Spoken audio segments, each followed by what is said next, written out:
ये कहानी 15 साल की जेन नाम की लड़की के ऊपर आधारित है जिसे 32 साल के एक चाइनीज लड़के से प्यार हो जाता है। उसके बाद वो दिन रात सुबह शाम हर वक्त बस घवाघप करते हैं, लेकिन जेन के घर वालों को बस पैसों से मतलब था। उसके बाद उनके घवाघप पे फुल स्टॉप कब लगता है वो हम आज की इस एक्सप्लेनेशन में देखने वाले हैं। मैं आज जिस मूवी को एक्सप्लेन करने वाला हूँ इस मूवी का नाम है लेमंथ द लेओवर और ये मूवी 1992 में रिलीज हुई थी। मूवी की स्टार्टिंग सीन में हमें एक बूढ़ी औरत का फ्लैशबैक देखते हैं जो हमें लिख के कुछ बता रही थी और उसके बाद हम 15 साल की जेन नाम की एक लड़की को देखते हैं जो कि एक स्कूल स्टूडेंट है और वो अपने घर में अपने 2 भाई और अपनी माँ के साथ रहती है। जेन की माँ एक टीचर थी लेकिन जेन को अपने बड़े भाई का बिहेव बिल्कुल भी पसंद नहीं था क्योंकि वो हमेशा ईगो में रहता था और वो छोटे बहन भाइयों को हमेशा परेशान करता था। जेन ये बात अपनी माँ को बताती है लेकिन उसकी माँ उसके बड़े भाई को कुछ नहीं बोलती। जेन अपने घर आई थी क्योंकि उसकी छुट्टियां पड़ चुकी थी और छुट्टियां खत्म होने के बाद वो लोग स्कूल के लिए वहाँ वापस जाने लगते हैं और उसकी मॉम भी उसके साथ उसे छोड़ने जाती है। जेन नाव से बाहर निकल के वहाँ की चीजों को सर्व कर रही थी लेकिन तभी कार में बैठा एक अमीर चाइनीज लड़का उसे भी देख रहा था। उसके बाद वो लड़का जेन के पास जाता है और उसे सिगरेट ऑफर करता है लेकिन जेन उसे मना कर देती है और बोलती है कि मैं सिगरेट नहीं पीती। उस लड़के का नाम टोनी था और वो जेन को बताता है कि मैं इसी गाँव में रहता हूँ और अगर तुम चाहो तो मैं तुम्हें हॉस्टल छोड़ दूंगा। जिसके बाद जेन भी उसकी बात मान जाती है क्योंकि उसे भी कार में बैठना था। कार में जाते वक्त दोनों को एक दूसरे से बात करनी थी लेकिन उनके पास कोई पॉइंट नहीं था। तब जेन उसे बताती है कि मैं 17 साल की हूँ और उसके बाद टोनी भी उसे अपनी एज 32 साल बताता है। उसके बाद दोनों के पेट में गुड़गुड़ी होने लगती है और टोनी उसका हाथ पकड़ लेता है लेकिन जेन को भी इस बात का बुरा नहीं लगता क्योंकि वो भी टोनी में इंटरेस्ट ले रही थी। जेन टोनी को अपनी एज इसलिए गलत बताती है ताकि टोनी उसके नजदीक आ सके। उसके बाद टोनी जेन को उसके हॉस्टल छोड़ देता है और वहाँ से चला जाता है। जेन की लाइफ में कोई आया इससे जेन काफी खुश थी और वो एक्साइटमेंट में अपनी फ्रेंड को ये सारी बातें बताने लगती है। नेक्स्ट मॉर्निंग जब जेन अपने घर से स्कूल जा रही थी तो स्कूल के बाहर उसे टोनी की कार दिखाई देती है जिसके बाद जेन टोनी का इशारा समझ जाती है और वहाँ जाके उसकी कार पे किस करके चली आती है जिससे टोनी के भी प्यार के बुलबुले फूटने लगते हैं क्योंकि उसे यहाँ एक चीज क्लियर हो जाती है कि जेन भी उसे लाइक करती है। शाम को स्कूल से छुट्टी होने के बाद जेन फिर से टोनी को देखने लगती है लेकिन टोनी वहाँ नहीं था। अगले दिन जेन अपने स्कूल की छुट्टी होने के बाद अपनी फ्रेंड के साथ डांस प्रैक्टिस कर रही थी। तब उसे बाहर टोनी की कार दिखाई देती है और वो उसके गाड़ी में बैठ के वहाँ से चली जाती है जहाँ टोनी उसको जन्नत की शेयर करवाने के लिए उसे प्राइवेट रूम में ले जाता है। टोनी उससे बोलता है कि ये तुम्हारे जैसे पढ़ने वाले बच्चों के लिए लॉज है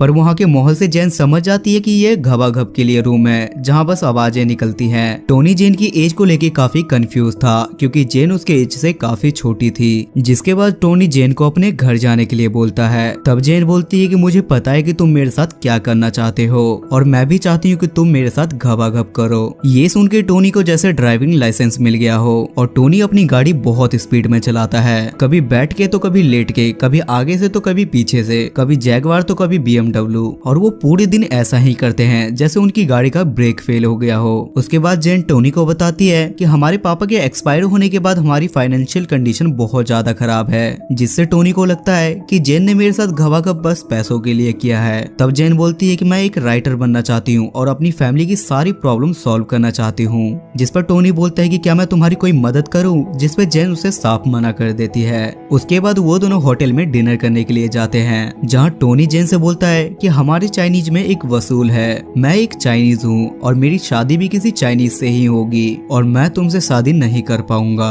जिस पर जेन खुद को तसल्ली देने के लिए बोलती है कि मुझे भी तुमसे शादी नहीं करनी और ये एक हसीन पल है जो मैं तुम्हारे साथ जी रही हूँ। रात को सोते वक्त जेन रो रही थी क्योंकि उसे टोनी से सच्चा वाला प्यार हो गया था लेकिन जेन अब उसे ये बात नहीं बता सकती थी और जेन स्कूल जाने के बहाने पूरा दिन टोनी के पास जाके उसके साथ घबाघप करती थी।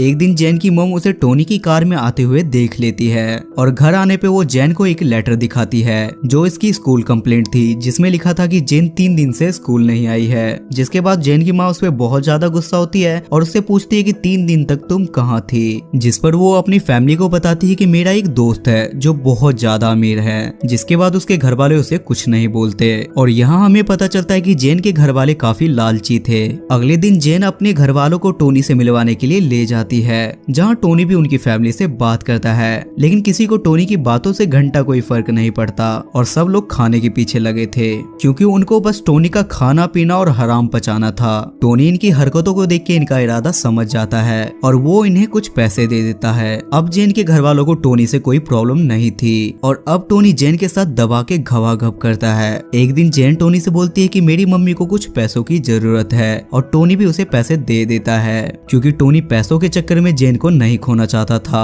और उसके बाद जेन की माँ घनी बारिश में जेन के स्कूल आके उससे पैसे ले जाती है। अब स्कूल में सारी लड़कियां जेन से दूर रहने लगी थी क्योंकि उन्हें पता चल चुका था कि जेन कैसी लड़की है, पर जेन को इन बातों से भी कोई फर्क नहीं पड़ता था। और उसके बाद जेन टोनी से बताती है कि मुझे आगे की पढ़ाई के लिए फ्रांस जाना पड़ेगा और तब टोनी जेन को अपनी माँ की डायमंड रिंग देता है ताकि रिंग के बहाने वो टोनी को याद रख सके। उसके बाद टोनी अपने पापा के पास जाके जेन की बात बताता है और बोलता है कि मैं उससे प्यार करता हूँ और मुझे उसी से शादी करनी है, पर उसके पापा उसे साफ मना कर देते हैं।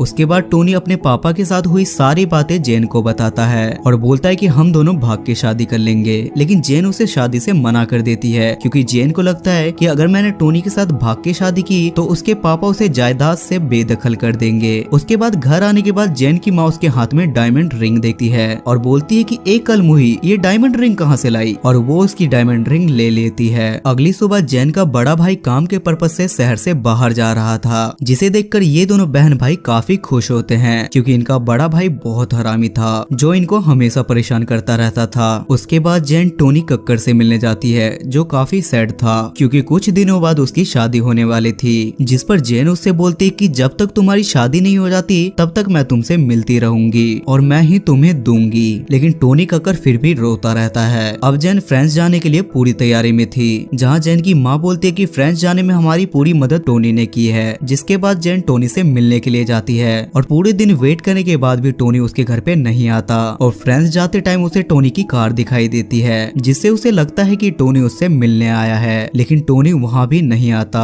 और जेन काफी ज्यादा रोने लगती है। तब हम जेन की पुरानी बातों से अभी की प्रेजेंट बात में आते हैं, आई मीन फ्लैशबैक से बाहर आते हैं। जेन अब काफी बूढ़ी हो चुकी थी और जेन ही अपनी कहानी लिख के हमें बता रही थी। तब उसे टोनी का कॉल आता है और वो बोलता है कि शादी के बाद भी और इतने दिन बीतने के बाद भी मैं सिर्फ तुमसे प्यार करता हूँ और मरते दम तक मैं तुमसे ही प्यार करता रहूंगा। और जो एक्सप्लेनेशन हमने देखी वो जेन नाम की ही बूढ़ी औरत कर रही थी जिसने हमें अपनी कहानी सुनाई और ये मूवी यहाँ खत्म हो जाती।